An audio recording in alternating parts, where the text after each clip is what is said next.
Hey, it's JJ Godway. So happy to be with y'all tonight. And as you can see, I'm surrounded by three amazingly beautiful and talented women. And I'm so excited to present our Juneteenth Legacy Voices of Legacy 2024 Author Showcase. Now, we have many more authors in the book, and we've got an opportunity for you to get into this year's book. It's not too late. But for now, I just want to introduce those who are here with me today. I'm going to let everybody go around the room and introduce themselves and tell everybody a little bit about themselves. All right, let's see who's up in my first corner. Miss Sheba, we're going to start with you. Would you please introduce yourself and tell everybody a little bit about you and what you do? Hi, everyone. I am Sheba Simpson Amsterdam. I am a native New Yorker. I was born in the Bronx, but I was raised in Harlem. I'm an educator for over 25 years in New York City public schools. I'm currently an IEP coordinator at a high school in the Bronx. I'm an author and advocate. I ran for city council in 2021 for District 9 in Harlem.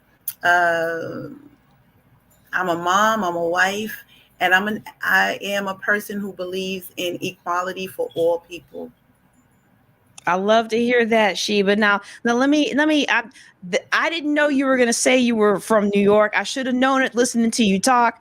But my dad was born in the Bronx. We didn't know that until he passed away, and we were going through his paperwork. Wow. But I graduated, moved there December my senior year, grew up most of my life overseas, but I graduated from Plattsburgh High School in upstate New York by Montreal. So I'm gonna tell you something. When you tell us that you from Plattsburgh, that's not really New York. New York is 5 boroughs. Yeah, we figured that out about 6 hours into the drive north of New York. As a high school senior, I thought I was going to New York, man. I was so excited. No, it is like rural Texas, but cold. Yes. Anyway.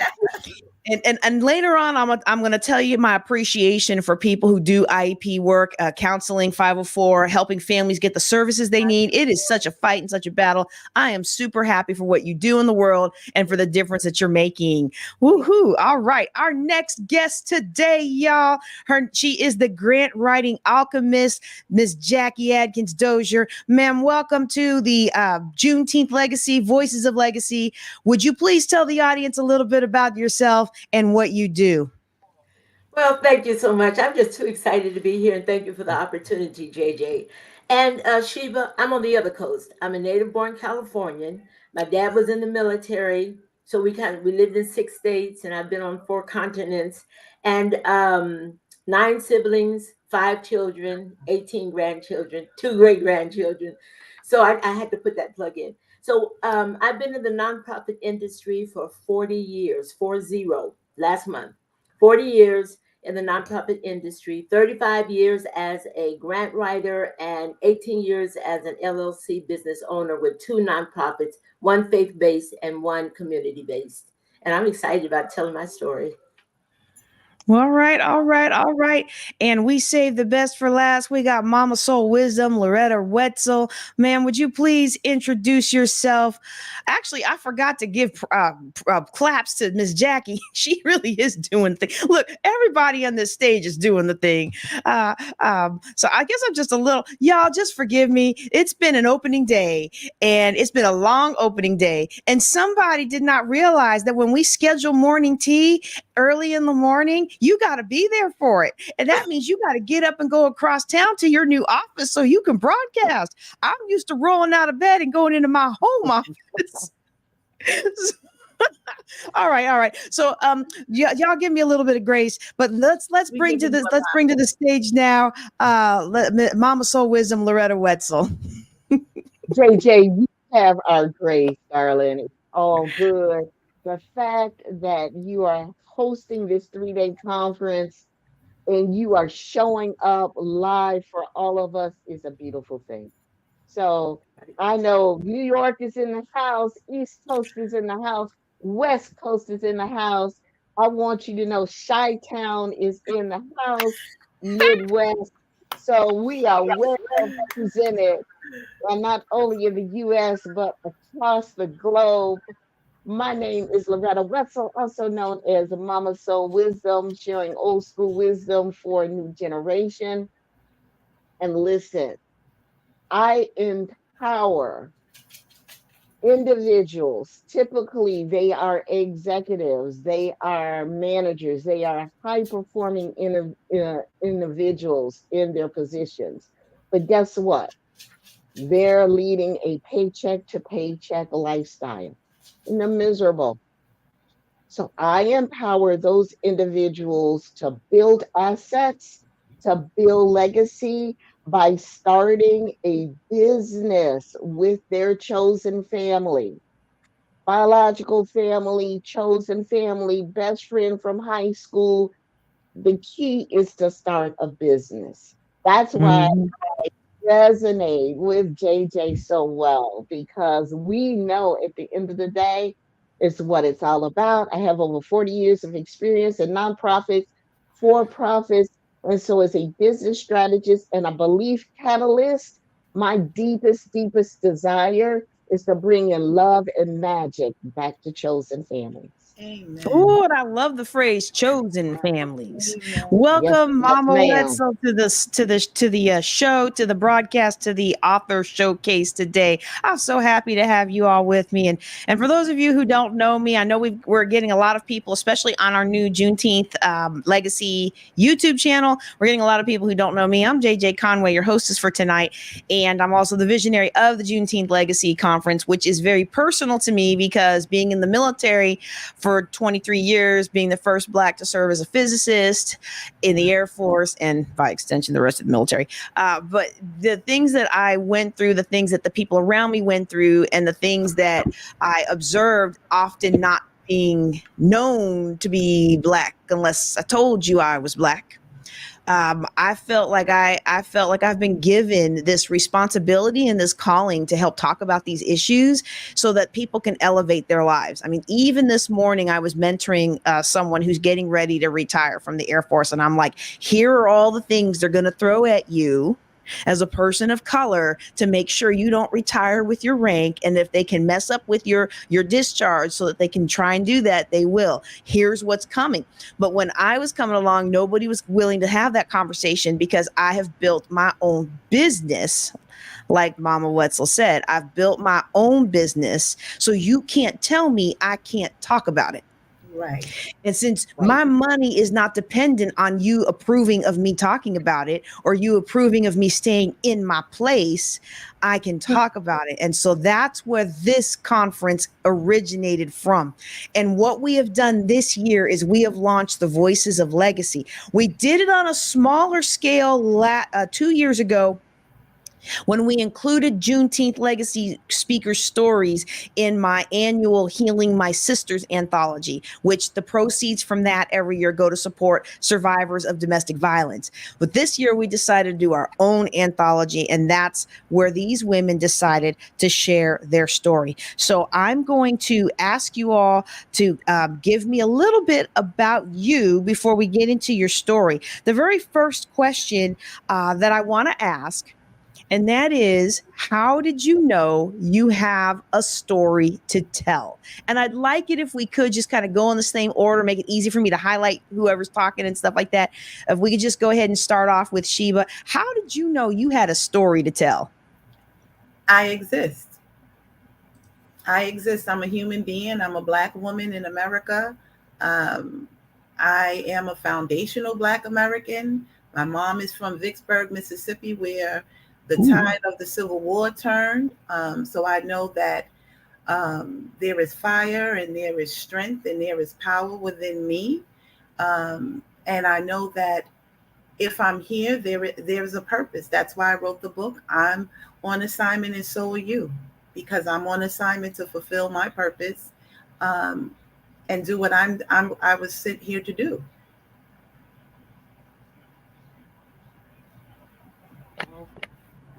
You can't hear me because I'm muting myself after that visceral reaction to Vicksburg. Right? Can you Um, imagine? well, I okay, grew up overseas, get in the military, get an assignment to Barksdale, drive through Vicksburg over 4th of July. Hey, where are the fireworks? And they're like, excuse you, do you know where you're at, young lady? Introduction to the South was in Vicksburg. And guess what? I think 2 years ago, first time they ever really celebrated 4th of July, because they did not celebrate because that was not the right country. And that has been I can't imagine the strength that your mom must have had. And still has. She moved back in 2015 when she got married. Stepfather passed away, and she's still down there. And I don't understand it, but because she left when she was 16, she was here in New York for 50 years. And like I said, she got married, and I'm like, Mom, but you're really a New Yorker. But she's made a lot of strides down there, and she's made a difference in lives. So I guess, she's on her assignment as well. Hey, you never know. Your mom might be part of the reason that when I pass through Vicksburg, I don't get the evil looks I used to get. It might be. Because if none of y'all ever driven I-20, you got about 3 hours of nothingness between Shreveport. You got a little bit of like Ruston, Louisiana. You've got a little bit of towns, but you got like 3 hours of nothingness, and then you hit Vicksburg, and by then you are ready for a break. But guess what? They don't want you to take a break there. So you never know what your mom might be doing. Like, I wonder to myself, why am I in rural Texas? I do not belong in rural Texas. But you know what? I'm here doing the Lord's work. All right. Thank you. I like that. She said, I know I have a story because I exist. We all do. And that's right. Did anybody else not know that? What? Has anybody else and I'm not being facetious, but I'm just thinking about a lot of very successful people are chasing after this. I'm not good enough. I'm nothing. I want to make myself feel better about myself. And it doesn't matter what accolades you add to your name, you still don't feel good about yourself. Like I ran the Marine Corps marathon and still hated on myself because I was so slow. Right. I was up on stage as a finalist for Miss Veteran America, and I was like, well, I'm too fat. So like, I was actually looking pretty good, but I still felt bad that I was twice the size of all the young girls on stage. Right. So I just wonder sometimes, do we even understand? It took a long time for me to, and I hope I'm not interrupting onto anyone else's, but it wasn't overnight. I learned as a young child that I had to rely on myself. My mom was a single mother of 4. Away from home a lot, and so I was the only girl, so I had to figure it out quick. And all of this wasn't how I looked as a child, right? So I was like, I think I need to be smart, because I'm not. I think I need to be smart. So I fought through a lot of putting myself down, and here I am. I know that I have worth. And I hope everyone else finds or knows that they have worth. I love it. And I think that's really at the core of what we do, is empowering people to be able to achieve. And it starts with knowing that you have worth. Yes. All right, Miss Jackie. Let me ask you, how did you know you had a story to tell? It was unbelievably difficult. As a grant writer for the last 35 years, I tell stories on paper all the time for other people. But it wasn't until I went to Georgia in 2020, I think it was. I'm listening to Camille talking to some of her friends who are the John Maxwell, Paul Martinelli, the group. And I'm listening to conversations between them. And I'm saying, what is this all about? What are you guys talking about? And they were talking about, they were dealing with the anthology and what have you. And I had 8 manuscripts about a whole lot of things. And so it was in that conversation with Camille that she said, Mom, why don't you you need to write a story for the legacy, for the grandchildren. And it was just interesting that I didn't make that connection until 2020, you would think. And then I got a mentor, Mike Kim of You Are the Brand, and he asked me this question. He said, Jackie, what makes you a great, he asked me, are you a good grant writer? I said, I'm an excellent grant writer. I'm kind of top tier, top notch, according to my statistics. Statistics say that one in every 7 grants that get submitted to the federal government gets funded, and that drops people down to a 10 to 30% average. And I had been batting at 80 to 100 for 34 years, or 30 some odd, 32 years, I guess, by that time.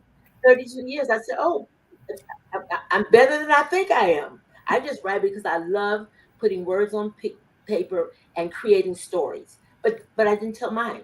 So Camille bought me the book and asked me to start writing about mine.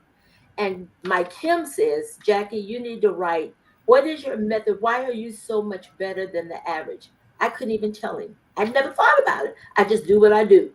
And so he was the one who put me on the road to figure it out. Why I'm as good as I am. And so I wrote the book.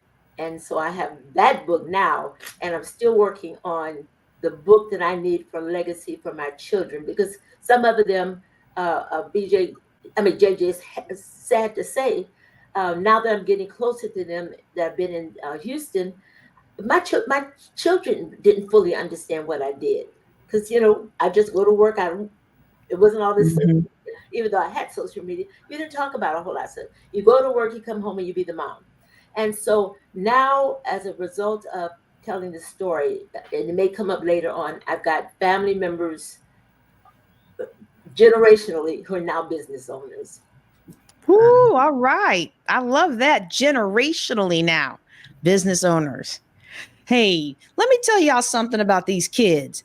My boys, both of them, have sat through all of my classes because I started teaching people how to get out of debt, and I started charging for it after I became a broke single mom after the divorce, $800,000 of debt. And so that big one, he should be able to teach Dave Ramsey policies, mom's policies, Larry Burkett's policies. Like he should be able to teach all of that stuff. And that boy still makes dumb financial decisions. And I'm like, look, I know you have been sitting at my side in classes once or twice a week since 3 years old, and you are 18. But you know what? People gonna do what they gonna do, especially hard-headed little boys who grow up to be hard-headed big boys. I love them though, I do. So I'm in a different season of life where I'm still trying to sow that into my children so that they'll have something to sow into my grandchildren that I don't want to come anytime soon in case Philip and his girlfriend are watching. I feel that my time is escaping me to pour into that generation. And then I think to myself, okay, well, I did the best I could. With Philip. I mean, sometimes you just do what you got to do. And sometimes you just don't make the right decision, but you make the best decision you know how to make in the moment that you make it. And so then, you just got to trust the Lord to come in and clean all that up and take care of it and give me wisdom for the next group. And don't forget the developmental issues. He's at that stage right now where his brain is still developing, but you're putting the seeds in and just wait. Just give him about 4 more years and you'll see a different attitude about money in the whole 9 yards. It's a developmental issue at his state because you're giving him the tools. Yeah, well, I'll tell you now. Look, when I went, and he said in a lot of those financial planner classes, that's when I never mind. We're not gonna go down that road. I'm gonna let Mama Wetzel talk about Mama Soul Wisdom talk about how she knew she had a story. Because I get started on these tactics of the rich and the things that they're doing that the poor work hard to try to get done, and they just lie about it. Whew. Anyway, because I want to be the rich one day. So I don't have any odd against the rich, but some things. And a lot of it comes around these learning disabilities and other stuff like that. So let me stop and reset. And Mama Soul Wisdom, tell us, how did you know you had a story to tell? Well, I will answer that question about how I knew deep in my heart. But before I do that, I have to agree with the other panelists. The seeds have been planted.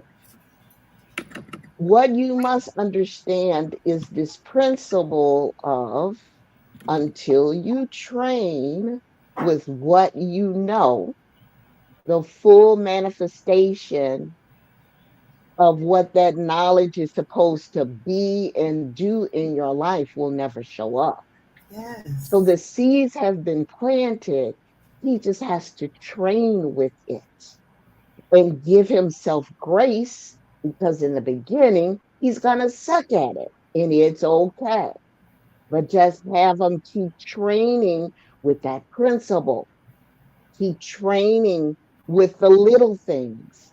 And then soon he'll be able to train with the big things. So until you train with what you know, the full manifestation of what that knowledge is supposed to be and do in your life will never show up. So just let them train.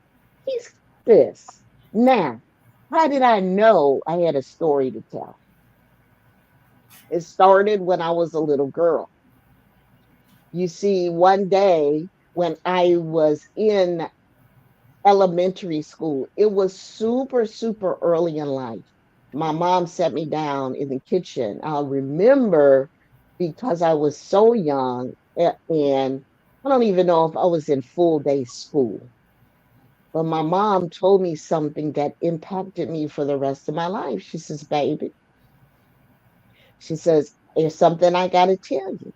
I said, "Well, what is it, Mom?" Because she looked so serious. She said, "We love you in this household, and we always will. But I must tell you, when you go out into the world, you're going to have two strikes against you. Number one, people aren't going to like you because you're a girl, you're female." And I'm like, I didn't understand, but I'm listening. And then the second thing she told me, and she used the language of her generation. She said, "People won't like you because you're Negro. And you got to know this." That conversation very early in my life prepared me for Black excellence. Because she told me, she says, "Look, when you get out in the world, you got to outperform. You must excel. When everyone else around you is getting B's, you must get A's. When everyone else is getting A's, you must receive A plus. And you must excel." So the idea of Black excellence has carried me through my life. And I knew I had to share that story. Now, why is it that other people, our African American people, our Black people, our people of Caribbean descent, what is stopping them from sharing their story? I love what the young lady said. She said, "Hey, I have a story because I exist." We all have stories, but we're not sharing them. And part of that has to do with your identity. It all starts there. What makes up your identity is your belief system. So if you don't believe that you're good enough, if you don't believe that you were born on the wrong side of the tracks, if you don't believe that, if you believe something other than you're brilliant, you're beautiful, and you have a God given gift to share with the world, if you believe something other than that, you're not going to share your story. So it's up to us to lead by example and show the way. Like, you have a unique gift to share, and it's not my gift, it's your gift. And it's up for us to shine our light so we can lead by example so others can also share their gift as well. So that's when I knew. I'm a shout it to the rooftops, y'all. I'm shouting it to the rooftops. Anybody want to listen? Come on, because we gonna do this thing. Come on, because we gonna do this thing. Do Well, it. I got to tell you, when I first got started with when I first got started, I lost my broadcast. Hopefully, y'all can still hear me. When I first got started with writing, one of the things that I discovered is I had a whole lot to say, but I didn't really have a story that was going to impact millions. I had a lot of angst, and I had a lot of venting, and I had a lot of snippets, but I didn't have anything that was going to help people move in their life from point A to point B. And I think that was, one of the hardest parts of my journey of being able to tell my story was learning how to tell my story in a way that benefited others instead of just being something I wanted to say. If that makes some sense. Hey there, B1 all the way, y'all. All right, all right. Good to see you, brother. So when we think about that, oh, wait a second. It sounds like we have another speaker that joined. Hey, oh, y'all. This is totally my fault. I have no idea how long she's been here, but she has been waiting in the wings, and I just now scrolled down and saw it. So we're gonna bring one more speaker to the mix before we go and ask our next question. We're gonna give her an opportunity to tell her a little bit about herself. And I do appreciate this next person coming to the stage because she has spoken at my events since the very second event that I had in Kingstown, Virginia, when I was still trying to figure out what I was doing, and we just kind of threw things together. And then there was a freak storm, and this happened, and that happened, and I had this world-class billionaire speaker coming, and like 10 people in the room. And one of those people has now come to our stage. Monique, welcome to our author showcase. Please tell everybody a little bit about yourself and about what it is that you do in the world. Wow, I'm like, I forgot about that. It's been so long. I think at one point, I think I was holding the baby. We've come a very long way. So, good evening, everyone. My name is Monique Toussaint. I am a career and executive coach and the president of Monument. Hold on, you went mute. Okay. Try it again. Can you hear me Yeah. now? Hello? Yes. There Can you you go. hear me? Okay. Yes, Yeah. I can hear you. And so I like to provide spaces for executives and aspiring executives to build their businesses, to work on action plans primarily. I like to say, if you have an idea, I have a plan. And so I am credentialed and love to just help people do what they want to do. And so if you got it, I got you. That's good. If you got it, I got you. I love it. I love it. So we have talked a little bit about knowing that we have a story to tell. Mm-hmm. And one of the things that I was leading up to was kind of the journey of our chapters. And I was kind of talking about my journey as a writer. So for those of you who don't know, I've published 13 books. I've got 3 others that are in some semblance of outline and draft. And then I've got like 40 others in folders that are like snippets of ideas that come to me. So I think I'm going to be writing for a very, very long time. But one of the things that I discovered early on as a writer is that writing the book is not just writing the book. Even if you're in a book anthology where someone else is doing the heavy lifting of the editing and the publishing and the distribution, there's still the fact that writing the book is not what makes you the money. It's marketing and selling the book. So I want to remove money from the discussion today. Of course, we want to make money in whatever it is that we do. Of course, we want to have an impact. But I would like for us to talk tonight a little bit about the journey of writing, of no kidding, putting the words on paper and having to look at those words and realize this is really my story. This is really what happened. This is really what didn't happen. And this is how I'm moving forward. Well, I'll happen. I think for me, the hardest challenge was trying to figure out. I had a lot to say and wanted to make sure I can give people information that they can walk away with without having an opportunity to engage with me. So in my chapter, Unlocking Your Business Brilliance, what I've found in my journey across these years is that people want to have a business. They want to do the things, they just don't know how. And it's less about their passion and more about how do I connect their passion to a process and a plan to get them there. And so for my chapter, I like acronyms. They make things easy to remember. And so I was like, okay, let me find an acronym and let me find the most important things that they need to know to be able to walk away from this chapter with something tangible to do. So if you want to have a business, like something as simple as, so my acronym is Bloom, right? Build. What is your business plan? How do you build a foundation for your business? Leverage. How do you leverage the resources that are already out there, the free stuff on the SBA websites? How do you operationalize it?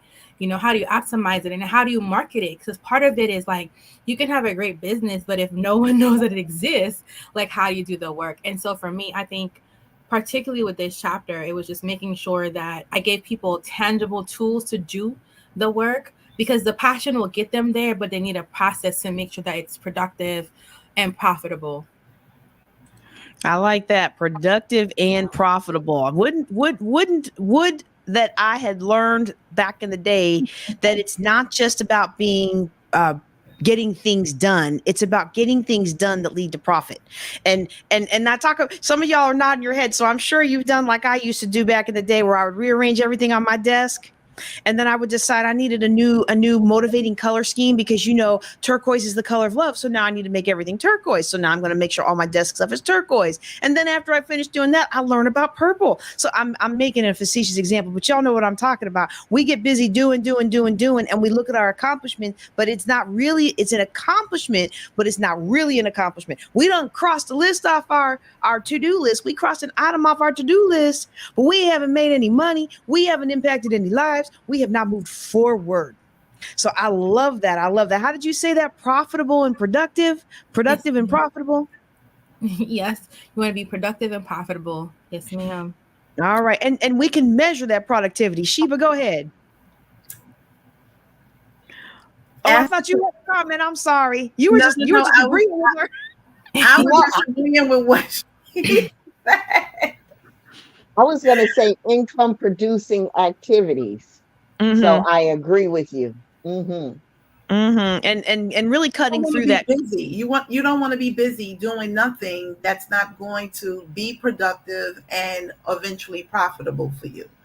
You can have a list of to-do things, but are those to-do things going to lead you to the next level, which is being profitable and productive, right?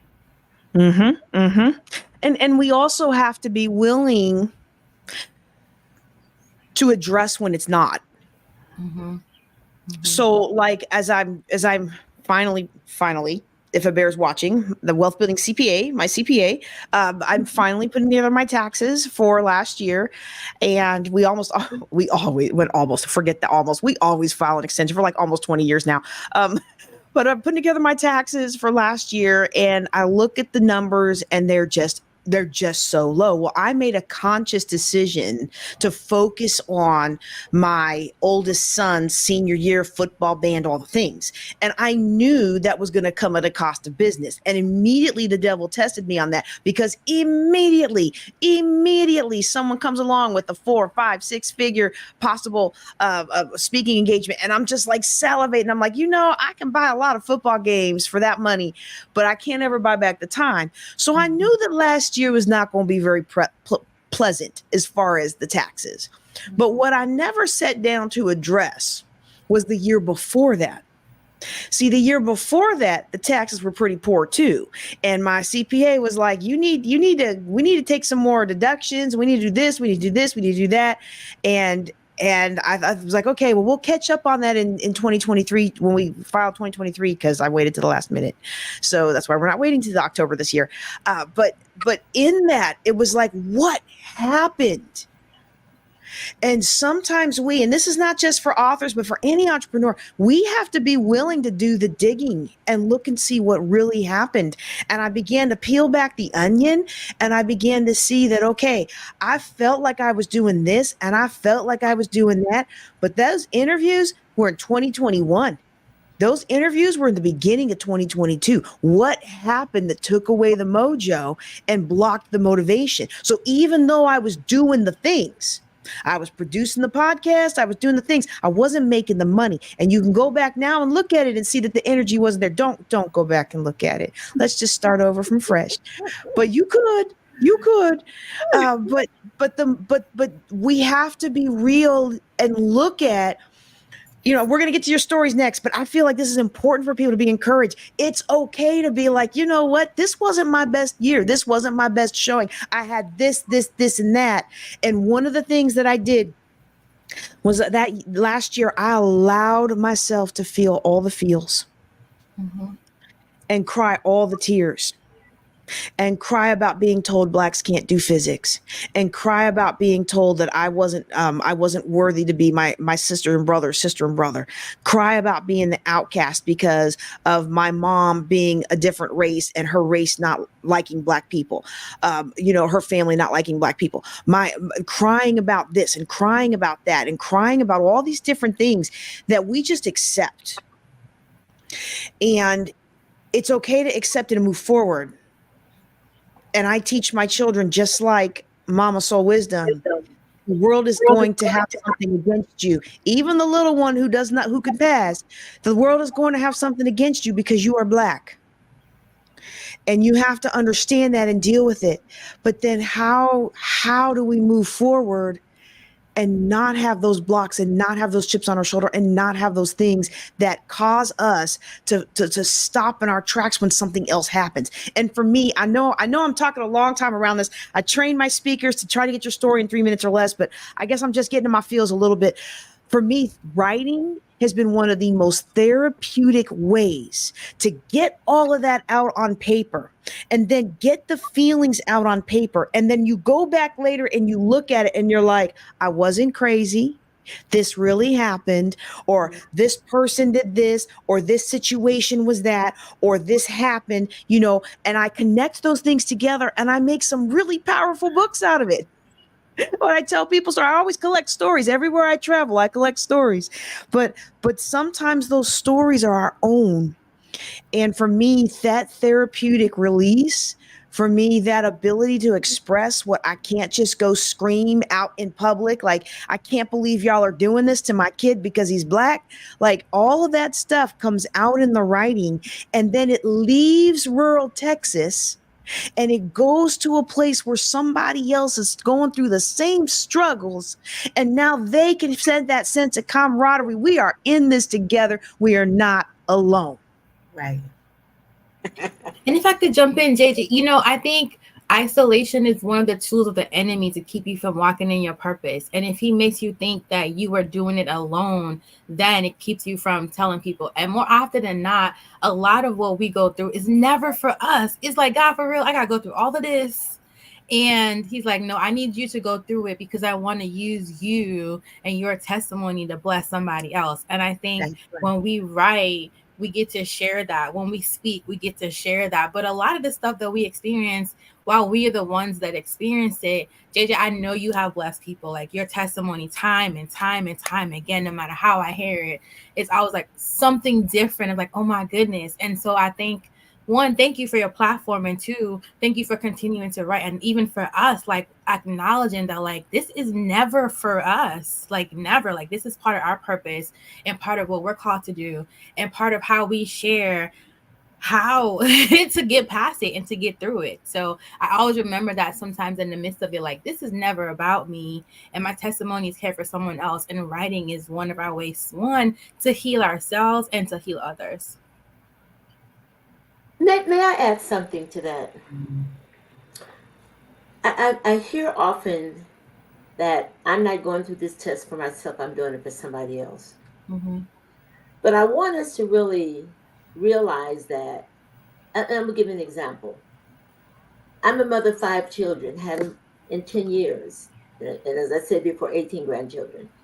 I don't want anybody who has never had a child tell me how to raise mine. They don't have that experience.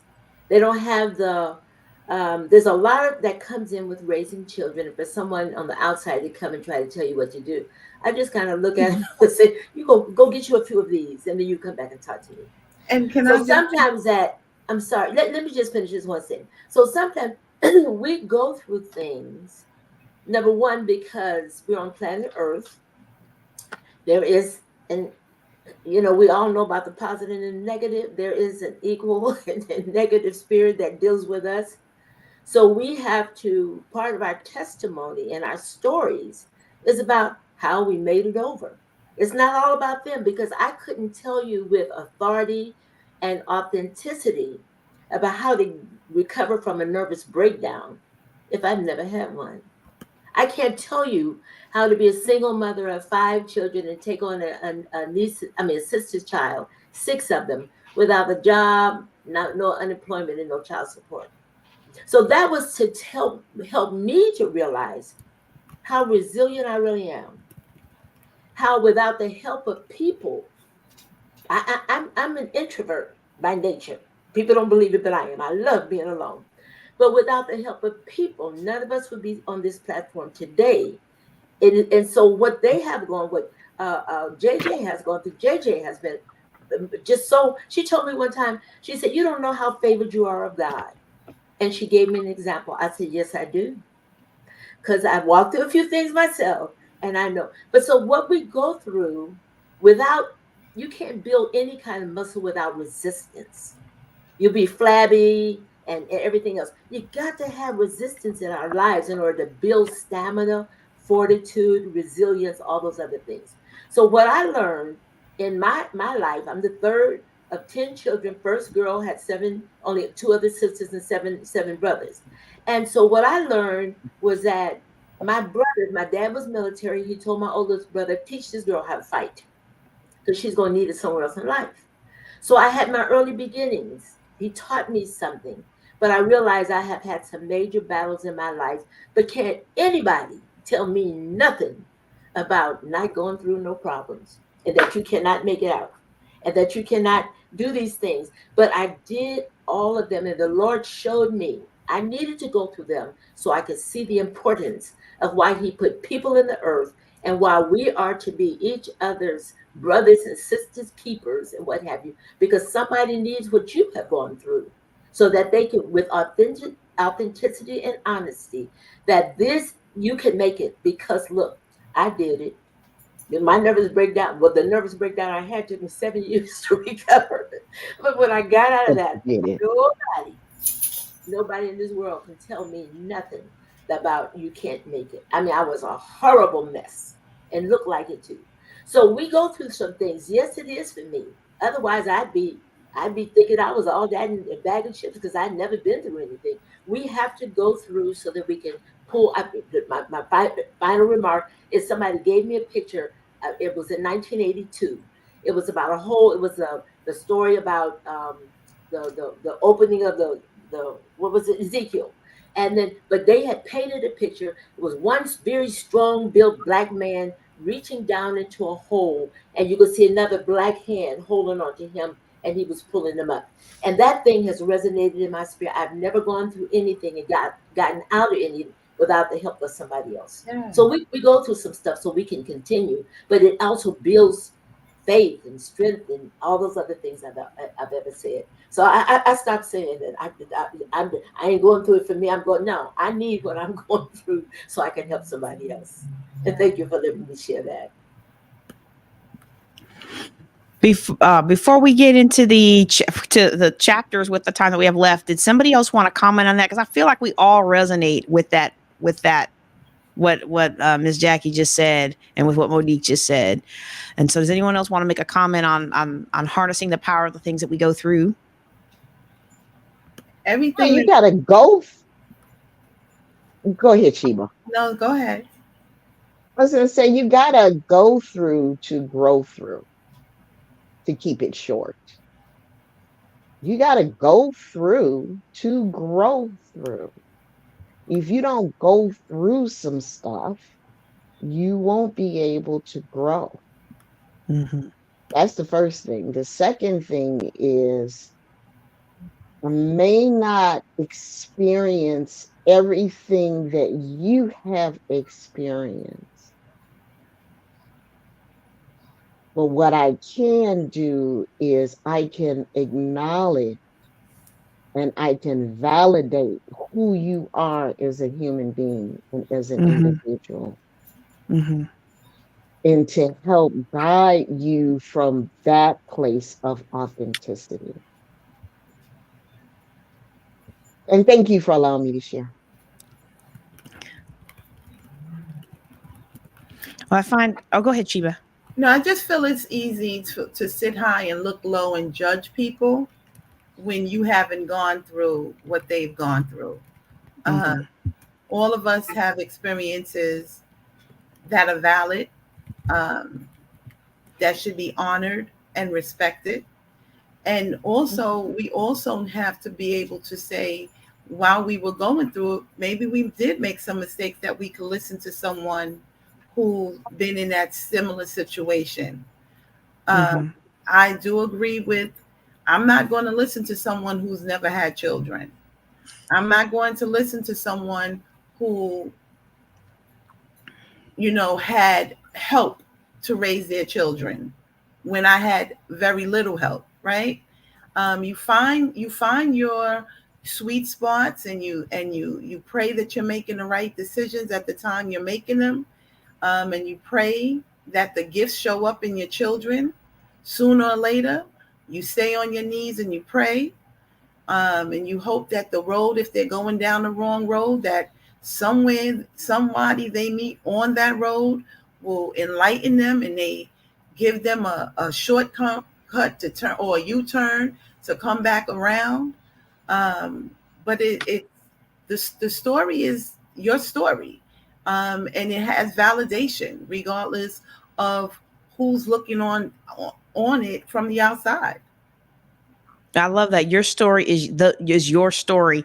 And with our story, that's one of the things that I'm very, very thankful to have been gifted, is the ability to create a platform to help other people share their stories. And I feel like there's so many.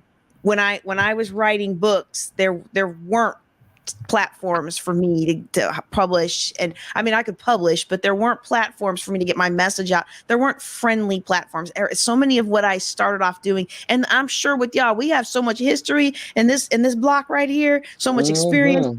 When Mm-hmm. we got started, people were blocking us, not helping us. And so I'm Mm-hmm. very honored to be able to And they create still the doing platform.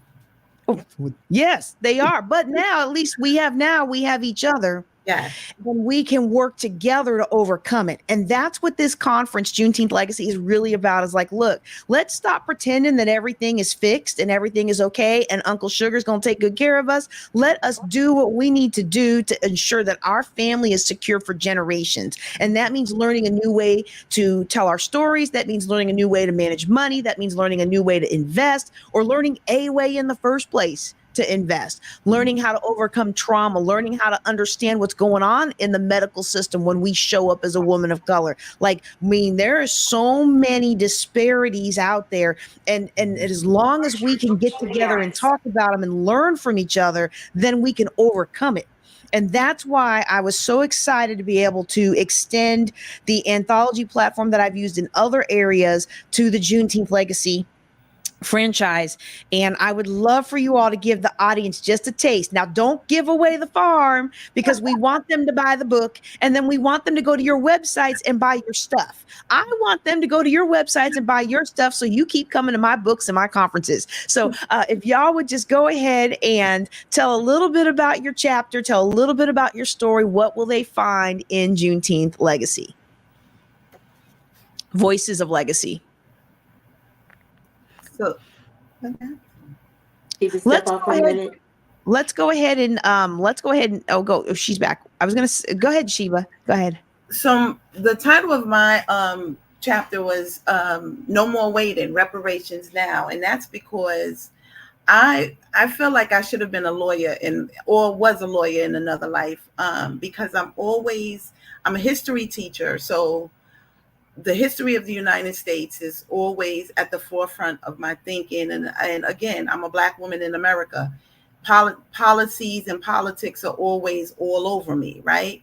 But when I was thinking about Black people in America, foundational Black people in America, I said, why are we still waiting for reparations that are long, long overdue? And I thought about Supreme Court Justice Roger B. Taney, who made the Dred Scott decision stating that whether you were free or enslaved, Black people were not Americans. And that's so far from the truth. And I think that all policies in America is still based on that decision. It may be a quiet decision, but it is definitely at the forefront of a lot of policies that are written in this country, and a lot of the things that we have been deprived from. And so when I said reparations now, it's because there is a legacy of systemic oppression. And I'm going to just break it down real quick. I'm just going to break down the chapter. Please do. The economic injustice and wealth disparities, the educational and social justice, the health disparities, as JJ just said a little while ago, the environmental justice, criminal justice reform, and community investment. And it's a moral imperative that reparations are giving to foundational Black people. You cannot, in this day, there is no way you can have someone work for free and not be brought to court and pay what that person is owed. And so as a foundational descendant of Africans, my family and all those who look like me are entitled to that money. And so my chapter breaks down why and how we can move forward in this country, because until there is some real acknowledgement of what was done, and then an apology for it, and then reparations for what was not given and what was done in the heinous ways that was taken away from Black people in this country. And I think for me, I'm still on the apology part of it. And people are very quick to say, well, that happened hundreds of years ago. It's not my fault. And I didn't, maybe my great great grandparents had slaves, but I didn't have slaves. And I'm like, yeah, but you know what you're doing when you don't process our paperwork in a timely manner. And you know what you're doing when this person gets the mentoring opportunities and this person's actually more qualified, but they don't because they're Black. And you know what you're doing when somebody of color makes an achievement and you're like, oh, you only got that because you're the token. Like as if it's impossible that they could actually be really qualified. Right. So, and again, this is one of those, this is one of the books that I haven't published yet, because I'm trying to actually put some research behind the anecdotes, but I'm working on a book about all the things I heard people say when they didn't know I was Black.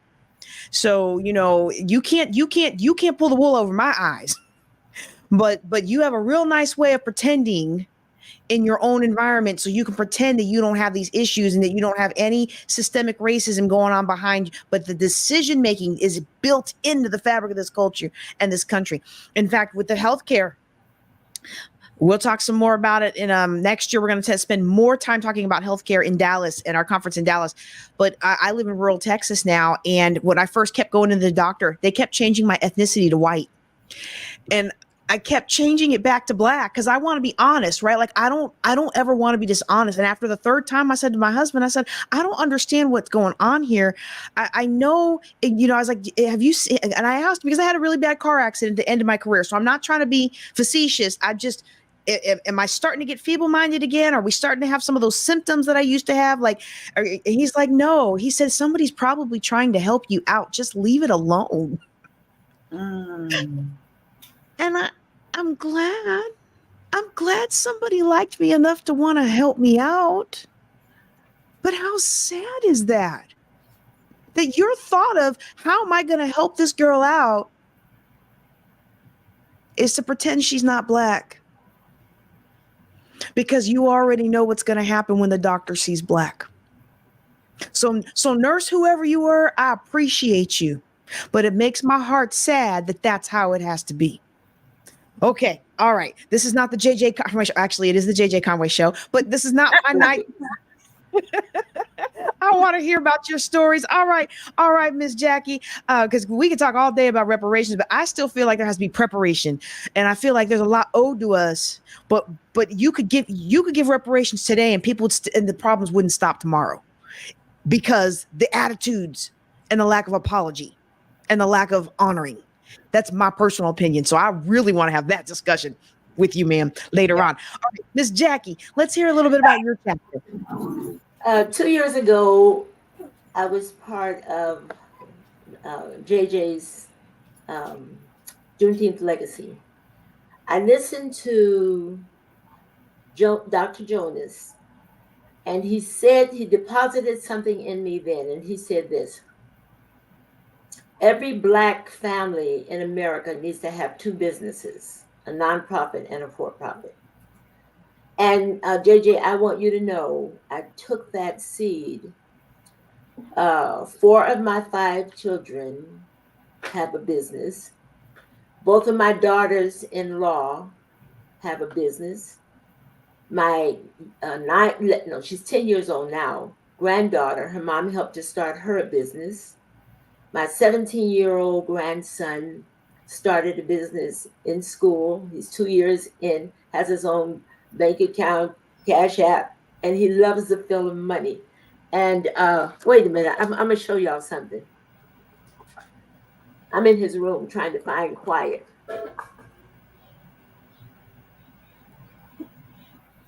This is what he's been doing, and waiting to get to the bank to put this money in the bank account. He started his business, and he is doing Go on very ahead, well, young blood. and got another job, and he's doing extra shifts. I'm sorry, y'all, extra shifts on that job as a uh, lifeguard this summer at a park. So my family is just, in those 2 years, everybody's just breaking out. They're just marvelous things are happening. But this is something that I was getting prepared for. When I leave here, I'm going to another live video about books.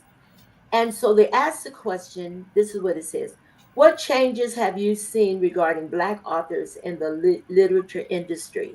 And I'm going to get to my point as well. I had to do a bit of research on that, but I want to share just a few facts that'll lead into what I really want to say. It said in 2020, despite an uptick in Black representation in 2020, when there were more Black characters than white characters in children's bestsellers for the first time ever, that number quickly diminished as the Black Lives Matter bounce faded. By March 28th of 2022, we saw a surge with George Floyd. Well, the surge came after George Floyd's killing, and it saw race become bestsellers, with 2020 being the first year ever, I repeated that, with more Black characters than ever. Now, this is a piece I want to give to us for the future. They said 3.5, there are 3.5 children's books by a white author for every children's bestseller for a Black author. Only 7.64% of children's books are written by Black or African authors. Research, and I'm almost done, research do not have a large enough sample for the statistics, but let me just recap. Between 20 and 21, the percentage of Black characters in children's bestsellers decreased by 23%. 31% decrease in the percentage of children's bestsellers written by Black authors from 2020 to 2021. And Black authors write about Black characters 91.3% of the time, while white authors write about white characters 53.4% of the time, and 39.5% about non-human characters, according to the wordling.com. And when I read that, it supported a shift that I made. I wrote this book, the Sexy Model Guidebook for Confidently Writing Competitive Grant Applications. I took my 35-year experience, put it into a book so that people who are nonprofit leaders and even for-profit, now the industry has opened that for-profits can also write grants, get free money, because they're trying to revive the American economy. as well as the nonprofits. And so I'm sometimes so inundated with work till I tried pulling together a group of grant writers that I could train on the sexy model, which is a very efficient model even today, and found out that learning new things from an old paradigm, sometimes you keep hitting blocks. I'm hitting some of those blocks. But this is what I decided to do. I'm like everybody, I have 8 other manuscripts. They're all about people. And we write so that people will have, let me put these major things that say that we write about. We record information, we immortalize thoughts and ideas, we communicate with others, and we entertain others. That's what we do with books. But I thought about the thing that's been just all in my spirit. And this is it. And I hope somebody is listening. I wrote this book because I want to help nonprofits get more money from the feds. I've written everything, including international grants, and had them funded. Been number one in the whole nation. Number at the U.S. Department of Health and Human Services, Children, Youth, and Families. Number one, San Diego Gas and Electric Company. Number one, Cattle Parish School District. I've written all kinds of grants and came out on the top. And it's because in my scores normally are in the 90 something percent. So, but this is what I decided to do. Since we seem to write a lot about characters and things like that, very little is known why HBCUs do not get the rating that other colleges and universities get. And my curiosity made me start digging. Somebody said that to me. I said, and why not? And found out it's because research grants is what gives them an additional rating, more money, and the whole 9 yards. And so, yeah, Cattle Parish, I wrote the number one grant for their, it was a 21st Century Community Learning Center, high 6 figures. So, but unless a college or university is into researching, they're always going to get a minimal amount of money from the federal government. It seems like it was a hidden fact. I researched that, made some phone calls, talked to some other PhDs in other schools, I'm in Texas, TSU and Wiley College in Marshall, about nobody's doing research. And why aren't they doing research? Because research grants is what helps you to increase your rating as a school and make more people want to come. In the 2024, I think the article was May 24th or 23, 2024, President Biden and Vice President Kamala Harris upped the ante, the billions of dollars, and they have designated HBCUs to get a whole lot of money. Billions of dollars are going to this, billions are going to that, billions are going to that, but only, I forgot how many millions is going to research. So this is what I want people to help me with. I want to get this book out to HBCUs. I want to personally teach them how to write research grants. So that, and I'm shifting my genre. I will always be working with people in the nonprofit and for-profit industry, and colleges and universities are nonprofits. I want to help them, teach them how to get that research money so that we can up the ante. Our schools can be on par with some of the other schools, because Black people got brilliant minds. We were born, when God breathed into us the breath of life, in that breath, I researched years ago, what was in that breath that made us come alive? Creativity, intellect, all of these things were breathed into us. And research said that children under 5, when they were tested, they came out like 95% creativity. That same exact group was tracked until they became adults. And by the time they were adults and out of college, they were at 5% of creativity, from 95 to 5%. So I would like, so my next chapter in the books, I want to share that with everybody else. Yes, we do write about people, but let's start writing about something. BJ, I don't know why I call it BJ. JJ has helped me so much with this financial piece. And so JJ, my grandson, he may be in the other room now. He now wants to go into real estate. So I told him, give me a few minutes. I got just a person I know who can mentor you. That's the same one with all this money in a bucket over here. He is so excited about that. But that was a life-saving piece for me and my family. Get that nonprofit and a for-profit, get involved in real estate. I already know, and the connection of people. We can't do anything without people. My issue sometimes is time.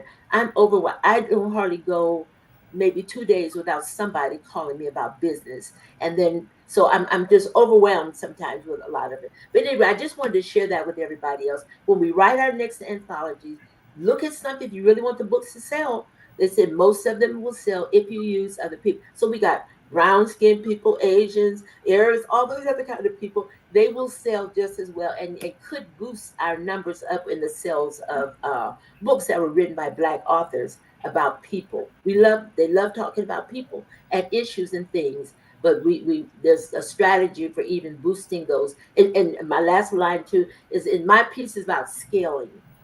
I make enough money to take care of myself. I got my children up, but I want to scale to the point where, like you, I'm going to have a problem with my CPA trying to figure out all of my income. That's my next goal. So thank y'all for being so indulgent and allowing me to share that. Well, we're very happy to have your chapter in the anthology, and I've got my sexy guidebook, and we are getting the church to be a nonprofit, and then I finally got permission from my husband to proceed with the foundation that's going to be named both after his mother and my daughter that I lost at 5 months, and so we've got the website bought.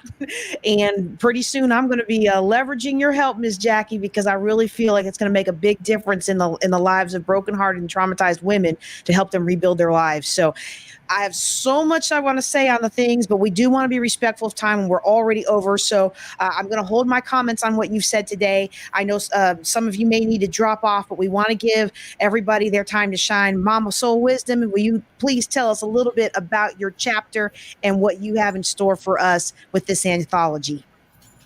Yes, thank you so much, JJ. It's been an honor and privilege to be with you and your panelists. And my chapter is the dirty little secret that is stealing your identity. Now I'm gonna follow JJ's instructions. You got to get the book if you want to know what the dirty little secret is. I won't tell you, but I guarantee you it is stealing your identity. You heard me earlier say we become what we believe. Yeah. So that's a hint. But the rest, if you want to find out, you got to get the book. Now, what's in store? I truly believe the only way for any family to gain a competitive edge in life is to start a business. It is the only way that you're going to get ahead. Now, you could have a 6 or 7 figure income job and make good money. But I tell you what, I'm pretty sure you probably getting eaten alive in taxes. Not only do you want to have your family involved in business, there's so many other benefits besides the multiple streams of income. Decision making skills, public speaking skills, leadership skills, conflict resolution skills. All of that is involved in starting and running your own business. Communication skills, it is team building skills. It's all in there. So I encourage each and every one of you to consider the gift that the pandemic gave us. Yes, it was tragic that millions of people lost their lives. But if you look at the silver lining, it made it socially acceptable to work from home. That's what the pandemic. So you have no excuse. No longer is there a concern with the overhead expenses. Strong internet, a laptop, and a phone. And you can begin to work your business. And the best time to start it is when you're still working. Just develop the multiple streams of income and involve your family. If you want to know more, hey, text the word family to 312-471-1619. You will receive your family wealth blueprint, and more than happy to have a conversation with you about family relationships, how valuable it is, and in addition to that, starting your own business. So with that, JJ, I'm keeping it short, turning it back over to you. I appreciate you. Thank you. I Mwah. appreciate you too. Thank you. Thank you so much. That's wonderful. I can't wait to read The Dirty Little Secret. Ooh, I can't wait.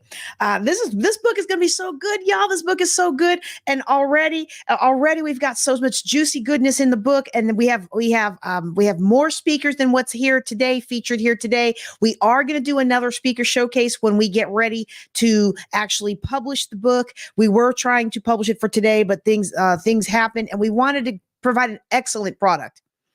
And I just realized for the long term of this recording, I probably shouldn't have said that, but I did anyway. So anyhow, we wanted to have something. We didn't want to just throw it together. We wanted it to be something that everyone could be proud of and put on their bookshelf and look and beam with pride when they see it. And so we have several things. We're going to get to Monique's chapter here in a second. But one of the things I want to highlight before everybody starts to drop off is we have opportunities to not only participate in the anthology, but also to upgrade your experience by becoming a co-author on Amazon. So instead of just being part of a book that somebody else is listed as the author on Amazon, you have the opportunity to upgrade to having yourself as one of those 10 authors that are listed on Amazon. So when you click on your name on Amazon, your author page shows up with the book. All right. And any other books you've written. And then we also have a very special pricing for this anthology on having a special edition with your name on the front cover as co-author with me. There is a little bit extra work with that. It's actually a separate edition, a separate print run. So of course there's additional labor, time, and cost associated with that. But it was one of the things that someone did for me. And it made all the difference for me in my speaking career to have a book that had my name on the front cover instead of just my name on the inside as a contributing author. Everything is good. Just getting your story in the book is good. Yet if you are trying to take your speaking to the next level or your business to the next level and you're not quite there to where you write, your own book, maybe you just decide that you don't have the time to put together your own books, but you can be on the cover of somebody else's book that someone else has done the heavy labor and you have helped sponsor the project. I think it's a win-win. In fact, one of the primary things that I want to see is more Black authors in the marketplace. Because it's time out for people who don't look like me, who take our talent, take our experience, take our trauma, take our pain and profit from it and give us little driblets of, well, your picture's on the back cover. I'm sorry, you're making money off of my story. I should be making money off of it too. Okay, with that said, we're going to move on to our last featured speaker of the hour, and that is Monique Toussaint. I'm so glad that you are here today. Go ahead and tell us a little bit about what we're going to see in your chapter or read in your chapter. And absolutely, I won't be long because I mentioned it earlier, and we're past the time. So my chapter is titled Unlocking Your Business Brilliance. And again, I am a firm believer in making sure that I educate, empower, and engage people. And so my chapter gives you tangible things to do in order to start a business and to scale a business. And so it's an acronym as always. If you know me, you know I like acronyms. So my acronym is Bloom. And if you want to be able to understand all the letters in there, build, leverage, organize, operationalize, and market, then you got to buy the book. Thank you, JJ. Then you got to buy the book. All right, y'all. Well, we are going to close out our author showcase, but I'm going to do something very special after we close out our official author showcase. Because my family is away and my husband is working late tonight. And I thought, you know what? We're here. The internet is interneting just fine in this rural Texas. I'm going to spend some time talking about the process of writing and how to profit as a writer. So if that's something you're interested in, audience, go ahead and stay on, but we're going to go ahead and close out the author showcase portion so we can release our authors onto their other obligations that they have in the evening. But before they go, I want to thank y'all for being a part of this. Your stories make this project so rich and so full, and your stories are helping me achieve my goal of helping 1 million Black women to succeed with money. I'm so excited for the generational empowerment that we are making happen. Even just this broadcast, going out to YouTube, going out to Facebook, going out to wherever, LinkedIn, it's going out to my LinkedIn. Just being present, just having people who look like us talk about these issues and succeeding in life is an inspiration to others. And maybe we didn't have that growing up, but we can be that today. And so I want to applaud you for being that today. All right. I'm about to say amen. Let's pass the hat. But would anybody like to leave some closing remarks before we close out our author showcase and I roll into some teaching? Yes. First of all, thank you for the opportunity, and please stay connected. Remember, if you have an idea, I have a plan, and it's always more important to think monumental. So I'm Think Monumental on Instagram, on Facebook, on YouTube. I have monumental moments. They're a minute clips of just inspirational and business tips. So thank you again for the opportunity, and don't forget to think monumental. Thank you so much, JJ, for this opportunity. I am Shiva Simpson Amsterdam. I'm from New York. I'm a CEO and founder of I'm on Assignment, Inc., located here in New York, for financial literacy, advocacy, social justice, and empowerment. And how can they find you? They can find me on all social media as Shiva Simpson NYC. NYC. All right. Jackie Hold on, Atkins, Miss though, Jackie. because it's Say 8 it of us again. there. That's it. There's you can find me, Jackie Dozier, on any of the social media pieces, LinkedIn, Instagram, the YouTube, all of those, and especially through my website, icpsllc.com.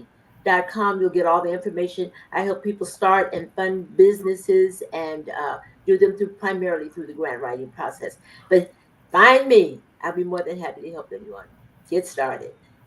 All right. And I'm JJ Conway, your hostess with the mostest. You can find me at JJ Knows the Way on all social media. That's going to change soon because we're working with the amazing Pam Perry for marketing and branding. But for right now, you can find me at JJ Knows the Way.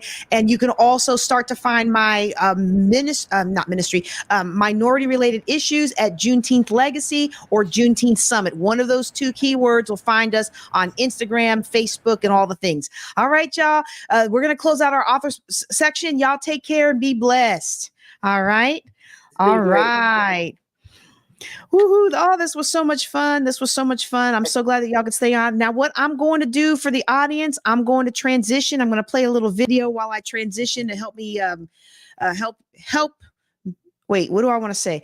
Help me help you stay on so that I can actually no, I'm just going to go into the training. So what I want to talk about right now is I want to talk about publishing a book, because a lot of times people think publishing a book is actually what you need to do in order to make money with a book. And that's actually not what you need to do. It's not the publishing of the book. It's the marketing and selling of the book. And whether it is money or whether it is making an impact in the world, okay, it's important to do more than just write the book. And if you plan the book writing well, then you will actually be able to sell it more easily. And I am not an expert on this. I am working with other experts. We've already got our publishing name coming through. And I should have caught this comment while everybody else was still on. Thank you so much for being there today. We appreciate you. And there was another comment that came through. I love this comment too. Unfortunately, we released the authors already, but this is so important that there's so much economic power in this room, and it's so important for us to do what we need to do to make sure that some of that economic power goes to our future generations and not just going to somebody else's future generations. So thank you for being on with us today. All right, I'm going to bring up some slides, and we're going to test this out. I don't know how long this setup is going to work, but for as long as it works, we're going to test it out. And I'm going to talk a little bit about building. Now, this is from our 7-figure business building. This is our every second Thursday class. So this conference, Juneteenth Legacy, let's turn that one off. That comment off there. Okay, there we go.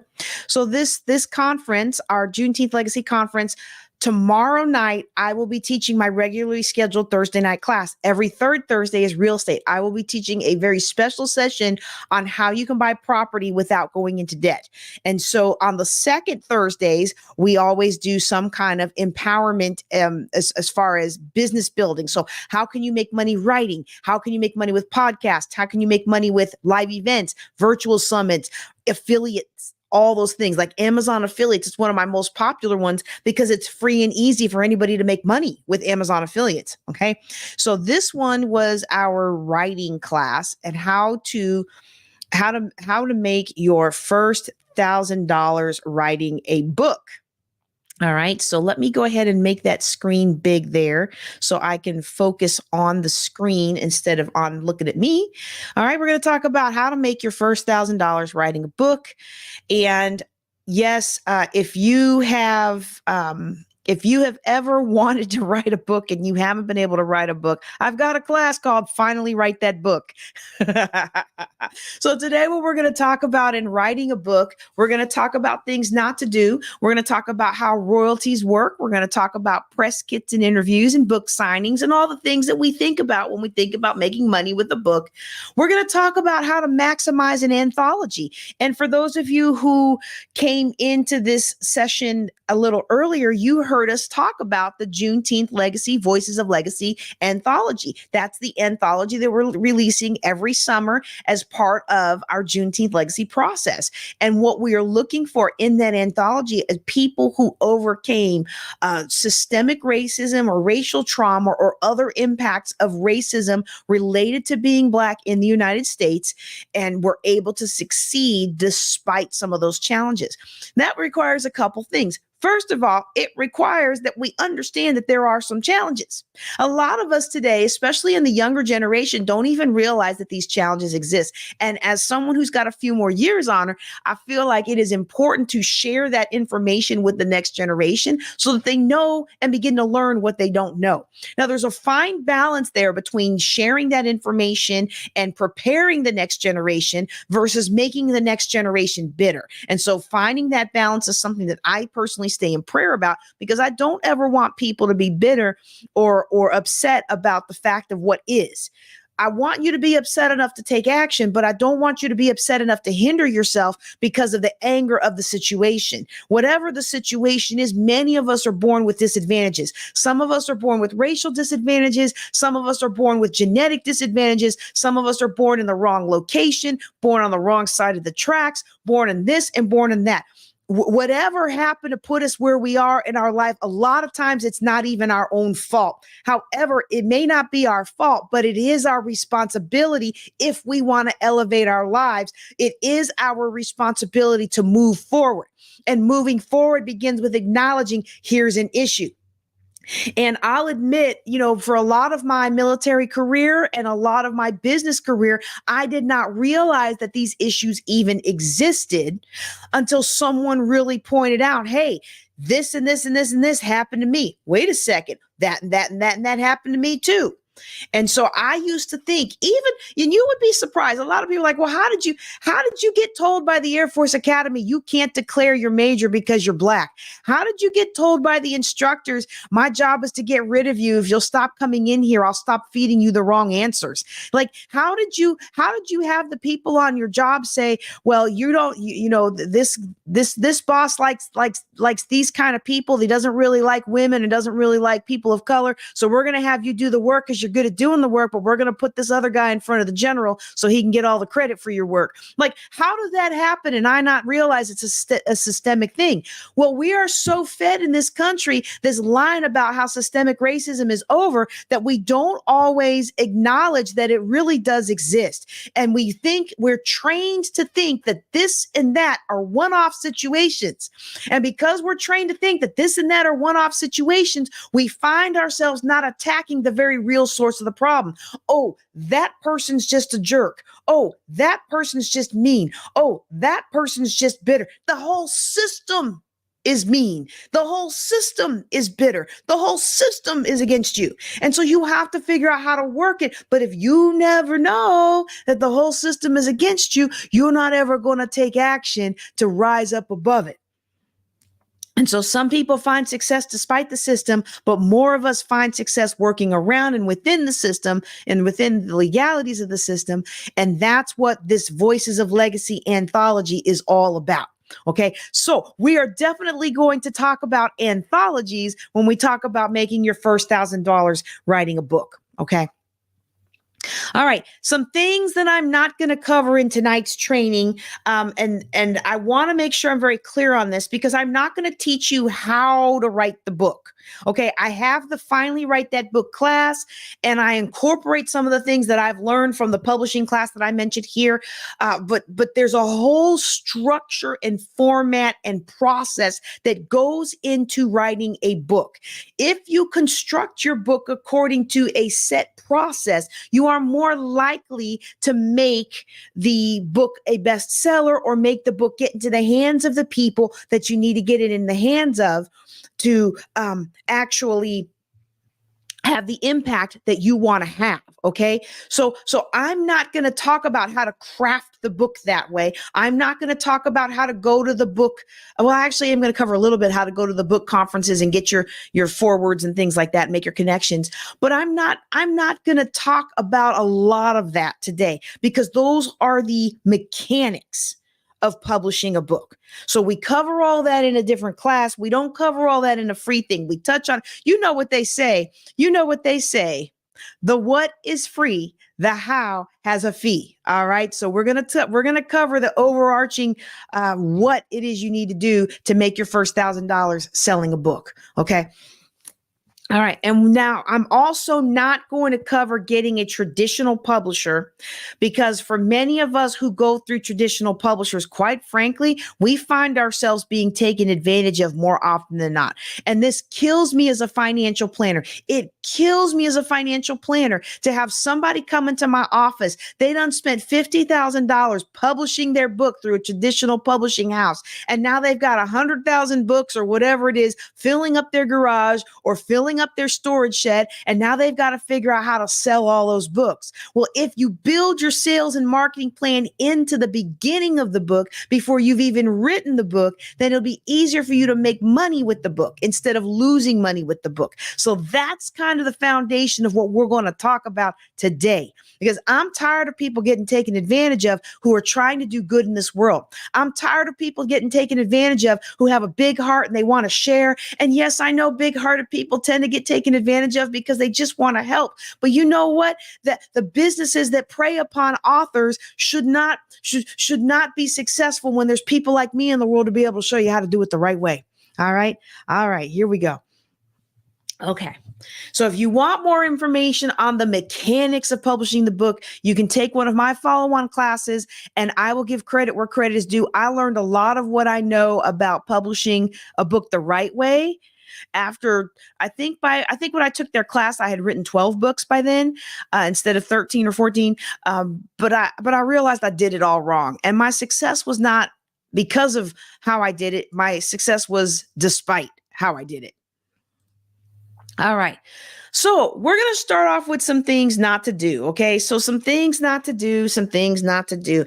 If you are planning on making money with a book, and let me pause here for a second and say, not everybody who writes a book is intending to make money with the book.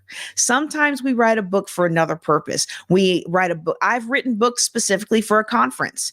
Like the conference paid me to write a book version for that conference. And I make money whether or not it's a great book or not a great book. That didn't come out right. I make money whether it's a big fat book or a short, hard-hitting book. I make money. I already made my money. And reality in those kind of conference situations is people aren't reading the books anyway. Okay. So I'm not going to have false designs that I'm going to change the world through this conference book. I'm going to give good content. I'm going to deliver more value than I'm being paid to deliver, but I'm going to keep my expectations in check. Okay. And one other thing that I want to say about that. If you're trying to make money with a book, these are the things not to do. However, it's okay if you're not trying to make money with the book. It's okay. My second book that I published was actually a trustee handbook. It's a church finances for it was originally called the trustee handbook when I first published it. I think today it's called finances for small churches or something like that. It's basically part of the small church series. We rebranded all my first couple of books and we made them for small churches. And because that's who it was written for. I wasn't trying to make money. I was just trying to codify some policies for my church. Okay. And there's nothing wrong with that. It turned out later that I make money with it. People buy it. I'm happy for that. But that wasn't the original goal. And it's okay if that's not your original goal.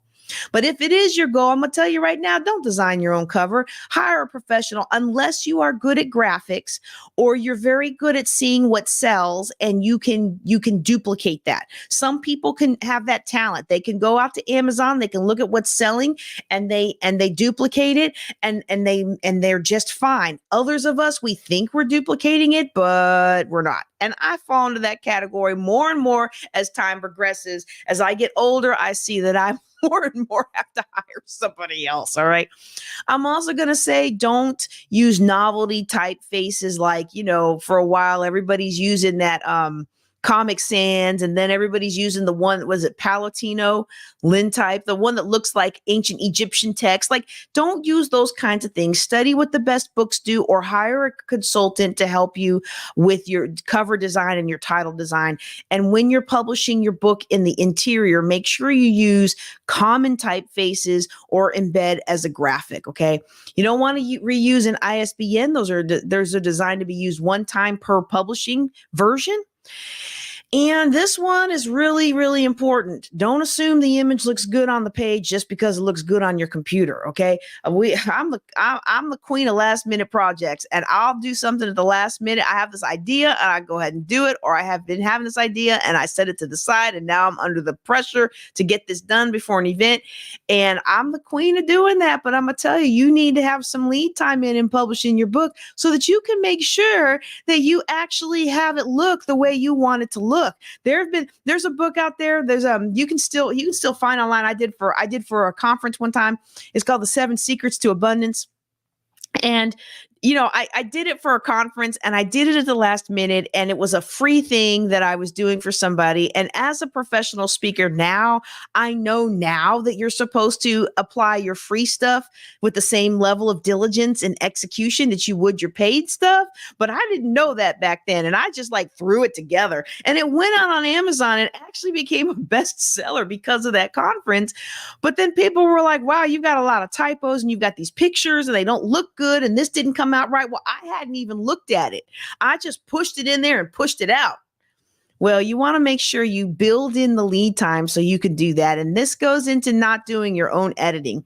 The last thing I'll say on this, what not to do, please, please, please, please, please, sir, please, ma'am, do not let a vanity publisher talk you into buying 10,000 copies of your book, filling your head with all these visions that you're going to sell them out next week, that you're going to drop your website and it's just going to sell so many books, or you're going to publish it on social media and it's going to sell out so fast. Does not usually happen. All right. So do not do this. And if somebody's smooth talking you, unless the money you're spending on the book, wait, let me say it where you can see me. Unless the money you're spending on that book package is discretionary income that you don't need right away, which, by the way, as a financial planner is the only way I want you to invest. You invest with money you don't need for your day-to-day. You invest with money you don't need for emergencies. You invest with money you haven't committed elsewhere. Unless that money for them 10,000 books falls in that category, do not fall prey to this trap. You will end up just like hundreds of other people that have come to my book classes with a garage or a storage shed full of books they cannot sell. All right. All right. You know, it's funny. We think that publishing book is a hard time, but it's all it takes to publish a book is money. It's all it takes to publish a book is money. Anyone with a computer can publish a book. That's easy. But you know what? It's also much easier to do it wrong. So we want to make sure we understand how the books work. Hold on. We want to make sure we understand how the book selling process works. And so the first thing in that I want to talk about is I want to talk about royalties. Okay. Basically what royalties means is every time a publisher sells a book on your behalf, you get a cut of it. That cut that you get of the book is what's considered the royalty. Honestly, it's often nothing. It's very minuscule and the amounts vary by publisher and the type. So if you are self-published, you're going to retain more of the profit. If you are going through a big publishing house, you might retain less of the profit. Even if you're self-published, you go through Amazon, you know, and you publish a 99-cent book on Amazon. Okay. Even if you go through Amazon, you publish a 99-cent book on Amazon, they're going to take 40% of your cash right off the bat. And in fact, depending on your distribution, you might only get 20 cents out of that 99-cent book. Okay. So you want to make sure you understand what you're doing and why you're doing, and that you understand how the royalties work. Another thing that people hear a lot about in the book publishing realm is advances. This is where the publisher pays you a part of what they think you're going to make up front. Okay. So let's say you've got really juicy content, and back in the throes of George Floyd, back when everybody was talking about Black Lives Matter and, oh my goodness, how could this have happened? Other publishers wanted to publish my story about being told that I couldn't do physics because I was Black. It was a hot topic at the time, and people were offering me all kinds of bennies in order to publish the story with them. I did not at the time because I had competing priorities and I knew I wouldn't be able to deliver with excellence. Plus, I didn't quite like the terms that were being offered. And I'm not going to knock it if you take the money just because racial issues is a hot topic in the moment. But I didn't like the fact that people who did not care about race before then and today do not care about race anymore, but cared about race temporarily in that moment. I felt like they were trying to use my story as a money grab, and I didn't want to be a part of that. And I have enough financial security that I didn't have to be, which is a really good position to be in. So make sure you understand how those things work when it comes to publishing a book. So let's just say I took one of those offers and they paid me a $5,000 advance. The advance is an advance. It's not payment. So you have to pay it back, and they take it out of your royalties. So for example, if they give you a $5,000 advance and they're going to recoup their cost at $1.25 per book, you say, oh, well, you know, that's great. I'm going to sell the books for $20 a pop. Surely $125 out of every book is great. But if they're going to do it that way, you got to sell 4,000 books before you make any more money off that book sold through them. So it's not always the big money and the big glitz and glamour that you might think. Okay. So in this case, a publisher usually isn't going to send you an advance unless they really buy into the story, or unless you have a very, very good platform, or you have sold on your own self-publishing other books. The next thing I want to talk about is a press kit, and I'm going to stream past. I'm going to go fairly quick through this because most people watching me today are speakers or authors or aspiring. And so you probably already have some of this stuff around, but you want to put it all in one place as a press kit. One of the things my mentors have taught me and drilled into my head over the years is make it easy for people to pay you. Make it easy for people to pay you, and make it easy for others to refer others who might pay you. And one of the ways we do that is through a press kit. Having a press kit for our book makes it easy for people to understand what the book is about. It that lets people and potential publishers understand the theme of our book, the size of our platform on which the book will be marketed, and will gives them some insight into who we are. A lot of times when publishers or venture capitalists or angel investors are investing in your business or your project or your film, they're not just investing in the item, they're investing in you. So it's important to be able to quickly connect them to who you are, because when you resonate with when who you are resonates with who they are more likely to write the checks to finance your projects, to invest in your products, to give the grant to your projects. So you're going to want to have a one sheet that clearly communicates that. You might want to get book cards, which is like a business card for your book. And you're going to want to have some ad copy ready to go. Now, if you're like me and you're not really good with writing ad copy, I thought I was a good writer, so I just knew I'd be good with ad copy. Well, guess what? I am a great writer and I'm a great teacher. But you know what I'm not good at? I'm not good at PR. That's why I appreciate people like Pam Perry PR, because people who are experts at PR, they know how to generate copy that sells. They know how to tweak the little things in your social media and in your way you present yourself to help sell. Okay. So if you're not good at those things, hire someone who is. It'll help you be more. Hire someone who is. It'll help you be more successful. Let me go ahead and say that again. So if you're not good at writing ad copy, and let me tell you how you know you're not good at writing ad copy. All right. You know you're not good at writing ad copy if don't nobody ever share your social media posts. If nobody ever shares your social media posts that you write, then you know you are not good at writing copy that moves people to action. And there is nothing wrong with that. Some of the most powerful people that I have speak in my conferences or write in my books or teach at my retreats are people who are not good at writing ad copy. No shame in that game. Just hire somebody who is. The next thing we want to talk about is interviewed. Now, interviews are an excellent way to market your book. And in fact, if you have already written a book, before you pay somebody else to do all kinds of PR for you, I would invest in, wait a second. How do I want to say that? Before you spend a lot of time paying, let me say it again. Before you spend a lot of time and money paying somebody to get you interviews in this place and that place, I would like to recommend, if you already have written a book, I would like to recommend that you take advantage of the free tips and the free availability of interviews. So for example, one of the things that you can do to help increase your sales prowess is to make sure all of your social media is in alignment with your website and your book.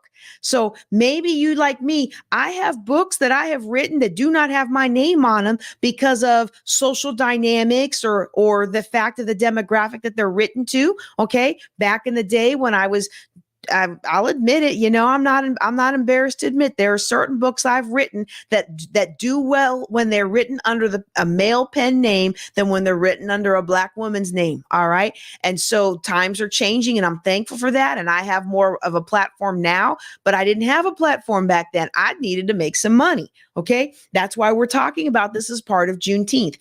But if you have already written a book, before you spend a ton of money on PR or other mechanisms to move that book or getting interviews on this channel or that channel, I want to encourage you to actually look at some of the ways you can get interviewed right around your locality. And so, for example, when I lived in a town where I could easily drive to the TV stations or the radio stations, I found that there were lots of opportunities to get on radio and TV. Now, some of those opportunities I had to create. Some of those opportunities I had to ask about. Some of those opportunities were simply, hey, can you be here at 6:30 in the morning? Why, yes, I can. A lot of podcasts are looking for guests, and you don't have to pay to be a guest on a lot of podcasts or broadcasts. And you can also create your own using social media strategies, or creating your own conferences, or creating your own book signings. So please, sir, please, ma'am, if you have already written a book, or if you are planning to write a book, plan to do these marketing strategies that are at no cost. And many of them can be done before the book is even published, so you can test the battle space, so you can test the market. You want to test the market if you haven't published the book. And if you've already published the book and you've got that storage shed full of 10,000 books you don't know how to sell, here's how you sell it. You can sell it with interviews. I've got a great list of places that will interview you for free and how to find them. Go ahead and text. Ooh, that's an old number, y'all. That's an old number. Okay, I'm going to drop in the chat, and then I'm going to highlight it so that you can actually see it over the wrong number, my old number there. Okay, let's go ahead and do that. Oh, that doesn't cover it up. Okay, well, the right number is 254-454 HOPE. I guess I better update the slides. You know what? We have so few people on today. If you'll just indulge me for a second, I want to go ahead and update that slide real quick, because I don't want to forget the next time I teach that class. Okay. All right. There we go. Let's go back to the broadcast. There we go. There's the right slide. Okay, so let me just see if I can, I hope you guys can see that. Let me take this comment down. So, so if you want to, I think I've said that a couple times, but just because I lost track of where I was, let me go ahead and just say that again. If you are planning on publishing a book, plan to build some of these interview strategies in. And if you're one of those people that already has that storage room full of 10,000 books that you don't know how you're going to sell, then you take advantage of these marketing strategies to get yourself interviewed at no cost before you spend big money with somebody else trying to get you here and there and get those interviews. Because you're going to move a lot of books just from going into these strategies, getting on radio, getting on TV, getting on podcasts. And a lot of these, like, I've never had to pay to be on any of these. Okay. You can also create your own interviews using social media, or creating your own book signings, or creating your own mini conferences. Or sometimes, like one time, I had an author showcase for our Healing My Sister's book that was supposed to be an author showcase at some venue. I forget where it was, but the venue flooded because, you know, tornadoes in Louisiana. The venue flooded, and I had to figure out what to do about this showcase. We ended up taking a booth at a trade show and holding the showcase in the middle of this trade show. It worked so well that we continued to do it year after year. So always always be on the lookout for opportunities like that to create your own marketing. And then once you've generated some cash, then you can look into the pay for play activities. Now, if you would like to get my list of places you can get interviewed without having to pay for it, go ahead and text podcast to 254-454 HOPE. That's 254-454 HOPE. That's my number. It goes directly to this phone. And when I get done teaching tonight, I will send you that list of places you can get interviewed for free. All right. Now, one of the things that I mentioned in being interviewed for free is creating your own. And one of the things I highly encourage authors to create is book signings. I share this with you because I did not know back in the day that you can actually create your own book signings. Okay. So you can create your own book signings, and you can get creative about hosting book signings in different places. And all you have to do is ask. So if you know of a place that allows authors to set up, they might charge you a vendor fee, but you set up a vendor fee. I have sold books at many a trade show. Okay. I have sold books at many a trade show and done book signings there. I've done book signings at speaking events. I've done book signings at my own conferences. And honestly, y'all, I created my own conferences. We are about to have our 10th annual Building Wealth Together conference, which is being rebranded with the new website brand of the new podcast branding, Ladies of Wealth. Let me say that again. We are about to have our 10th annual Building Wealth Together conference, which is being rebranded the Ladies of Wealth Conference in conjunction with our new podcast name. Well, I started that conference simply because no one would let me on their stage. And the advice that I received when I got my Dave Ramsey coach program, they used to call it a certification. It's not a certification anymore, but Chris Hogan and Les Now and some of Dave's former staff, they sat down and taught me that here's what you need to do. Get yourself a radio show, get yourself a keynote, write yourself a book, find, and I would email them, hey, does Dave Ramsey or Lampo Group have this? And they'd be like, no, I'm going to write it. Funny thing is then they would turn around and create one, but I wrote it first. So I would market that thing like crazy to create my own opportunities. And you can do that with book signings. So what you can do is if you can go into an establishment, it doesn't have to be a bookstore. You can go outside of a shopping mall. You can go inside a shopping mall. One time, I was able to rent space in the shopping mall and actually created an entire expo. So I would have a place to expo my writing. You can go into other establishments or even bookstores. Bookstores is always great because people who are in bookstores came to buy books and they like to read. But it doesn't have to be a bookstore. But what it does have to have is it has to have some basic elements. When you go in to ask to do a book signing, you're going to want to make sure that you have a print copy of the book ready so they can see that you are on your business, because too many authors are like, well, I'm about to publish this. It's on its way. It's being edited. And I'm bad for that, y'all. Something's being edited and then I forget to respond to the editor. Or it's being edited by me and I get excited about a new project. I know none of y'all have ever done that. So you want to make sure you already have the book ready or you have a firm date that book's going to be in hand. You want to have your one sheet and other promo items. And if possible, you want to make something interactive.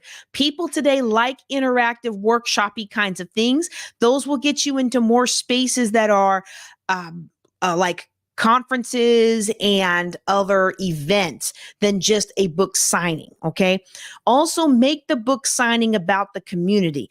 And what I mean by this is if I make the book signing about the community, I am more likely to get support from the community. So for example, when we do our Healing My Sister's book signing in whatever city we're in, we find a charity that supports survivors of domestic violence, and we give them a proceed of the sales of the book. The rest of the proceeds of the sales of the book go to fund domestic violence support where I live, or the places that I've lived and built relationship with. But a significant chunk of the portion of each town's book signing for that book go towards a local agency. And then we present them with a check.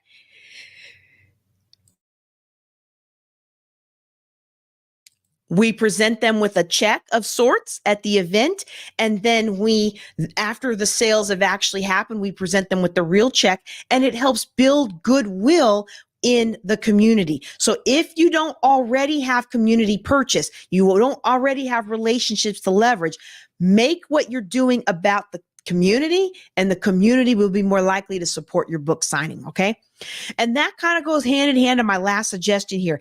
Get on their agenda, understand what their goals are before asking them to get on yours. So if you're going to, like we had a place downtown that did like gourmet hot chocolate, and they had a little open mic section, and I wanted to come do my books. Well, doing my books really doesn't do anything for them. A book signing doesn't really do anything for them, but an author showcase where each author gets up on stage and talks about their books. Now I'm understanding what the goals of that establishment are. And I'm merging my goals with their goals. I'm getting on their agenda before I expect them to get on my agenda. And it works almost every time.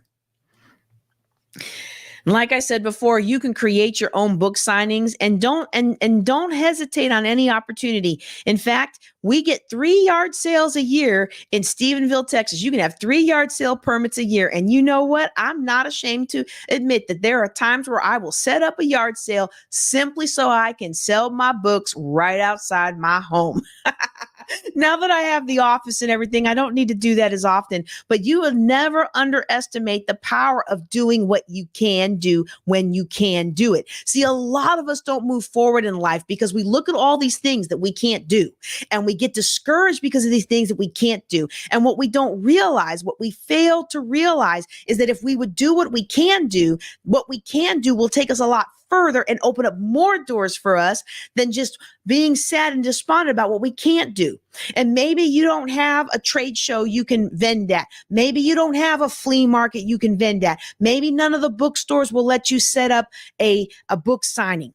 Right? Maybe none of the local churches will let you come in and do a ladies class, or maybe none of the nonprofit organizations will let you come in. I mean, Rotary is always looking for speakers, right? And Kiwanis and the chamber, and depending on the chamber where you live, a lot of these organizations, these civic organizations, are always looking for speakers.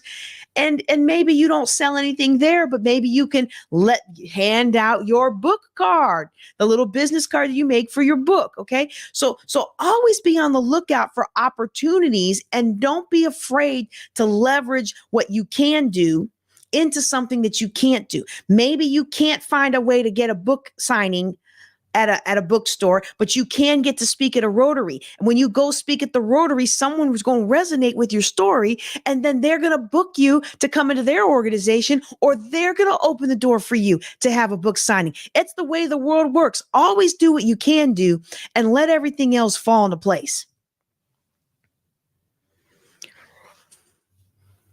The next thing I want to talk about is a book anthology. And some people love book anthologies and other people don't love book anthologies. Now, y'all, I've talked to you a little bit about some of the book anthologies that I've had. I've written 13 books that I've written. And some of them, like this Think and Grow Rich, is a study guide for what somebody else already wrote, right? But some of these other ones, these are my books, okay? These are my books that I've written.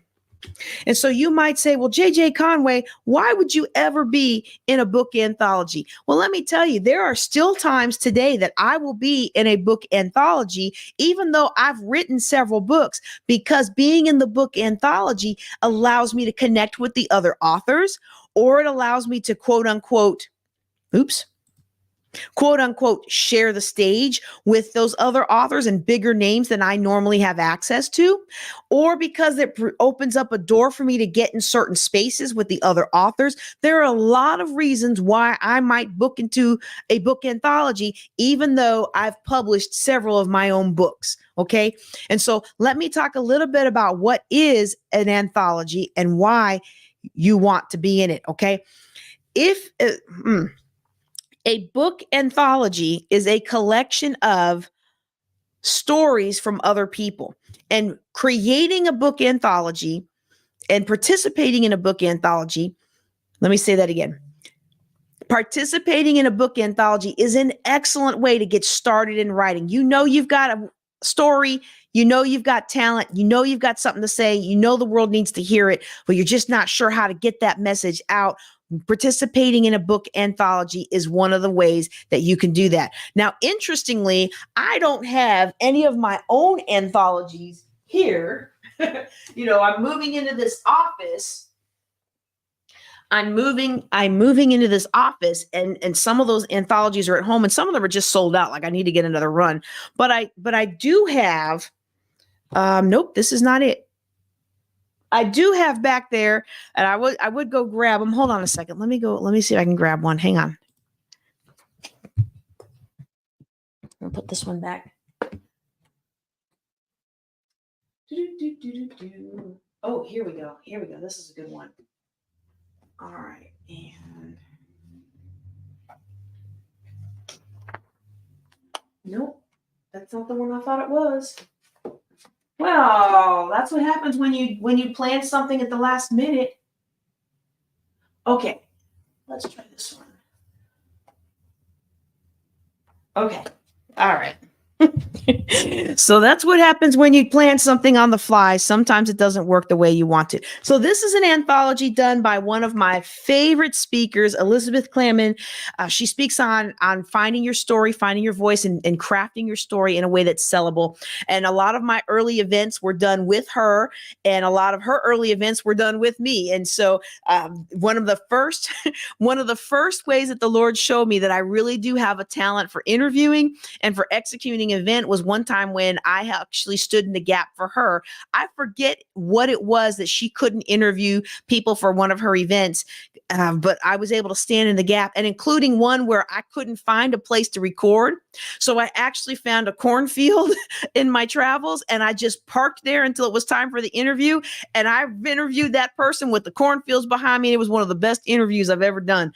But she puts together anthologies on occasion, and this one's called Fiercely Faithful.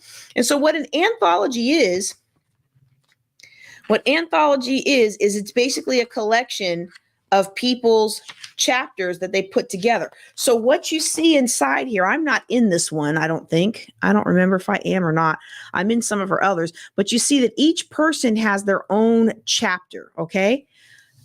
Each person has their own chapter in this book collection. And that is considered an anthology. It's a collection of varied writings all along one topic.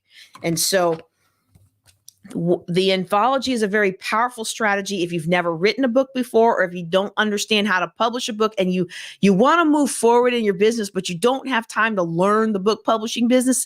This is a great way to learn the book publishing business. When you publish in an anthology, there are ways to maximize it.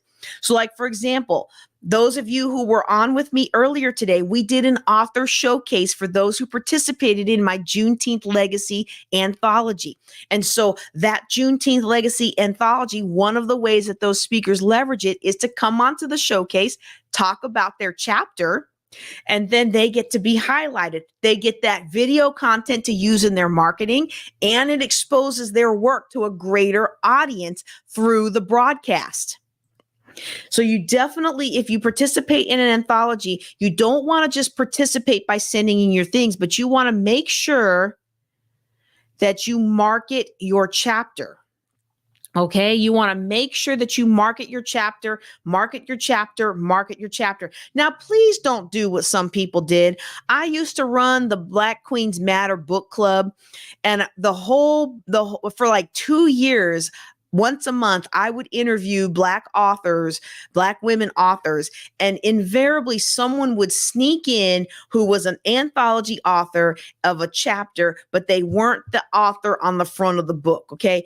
If you're not the author on the front of the book, it is okay to not be the author on the front of the book, but please don't front like you're the author on the front of the book. Now, if you want to become the author on the front of the book, several reputable anthology programs like the one we do for Juneteenth Legacy, Voices of Legacy, will give you the opportunity to upgrade into a special run that allows you to put your name on the front cover as a co-author with me, which means that you get a special edition of the book with your details on the front. And so when you go to sell that book, it's your book.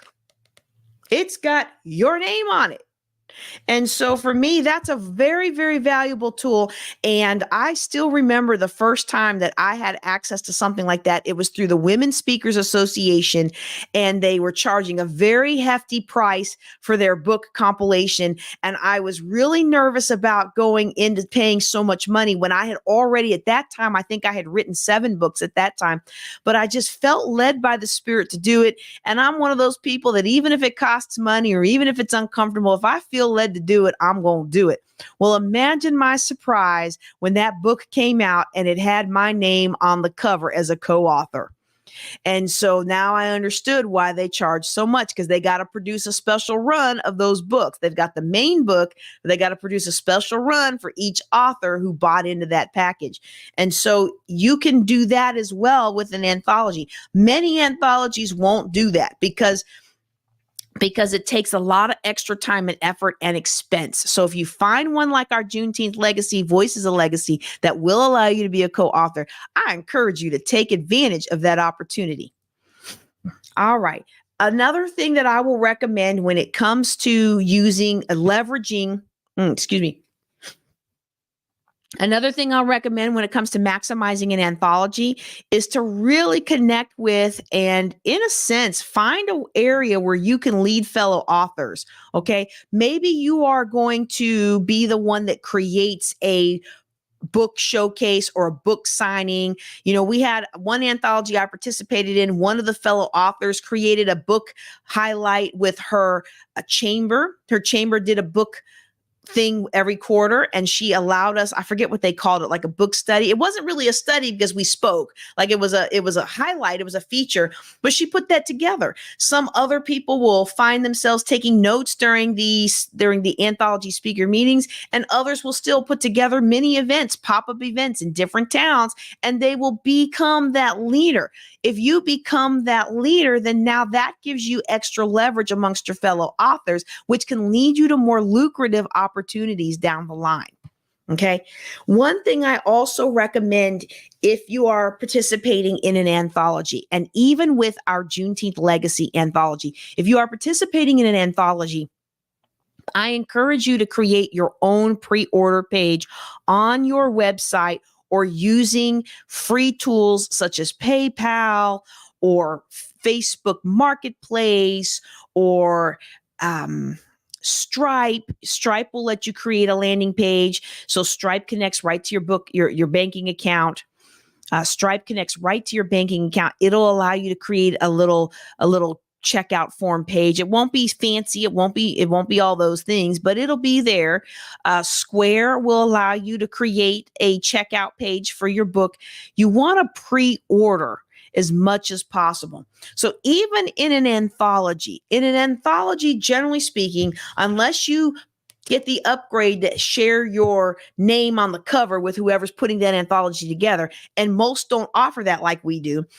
Even if you do that, the main anthology that gets launched on launch day and gets sold on Amazon for 99 cents or whatever it is, so that you can hit that #1 bestseller status, that anthology is not going to have your signature on it. It's not going to have your autograph on it. So what you can do is produce a pre-order page where your friends, family, and audience can go ahead and pre-order shipped copies of the book that you have signed. And if you do a pre-order page, then when it comes time to order your author copies beyond what normally just comes in an anthology project, you will have a good idea of how many to order. One of the things that breaks my heart as a financial planner is when people come in and they've bought 5,000 books because they just knew everybody was going to buy them. And then their mom buys one, and their grandma buys one, and maybe their sister or brother buys one, and their bestie buys one, but then they've got all these books to sell. Well, if you had done a pre-order page, you would have had a better understanding of who is interested in buying the book. And you can do a pre-order page for an electronic book as well. But make sure you check with the anthology provider, because most anthologies do not allow you to sell the Kindle or electronic version unless you have, like we do, unless you have participated in the offer to add yourself as either a co-author or add yourself as add yourself on the cover. All right. So you want to make sure that you check with that firsthand, but as long as you're going to be provided an electronic copy of that book, you can sell them. As long as your agreement doesn't preclude that, you can pre-sell the electronic copy, and you can pre-sell the signed copies. I like to pre-sell my signed copies in advance for a launch, because I'm here to make money, not lose money. All right. All right. Let's see. Okay, some other great ideas. I've kind of talked about this actually throughout the entire time we spent today. Oops, you can't see that slide. Hold on. There it is.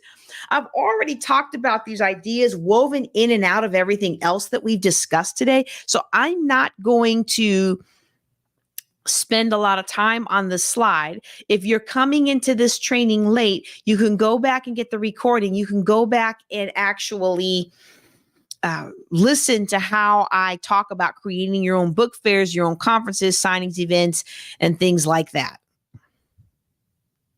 All right. All right. Well, there you have it. How to actually make money writing a book, how to make your first $1,000 writing your book.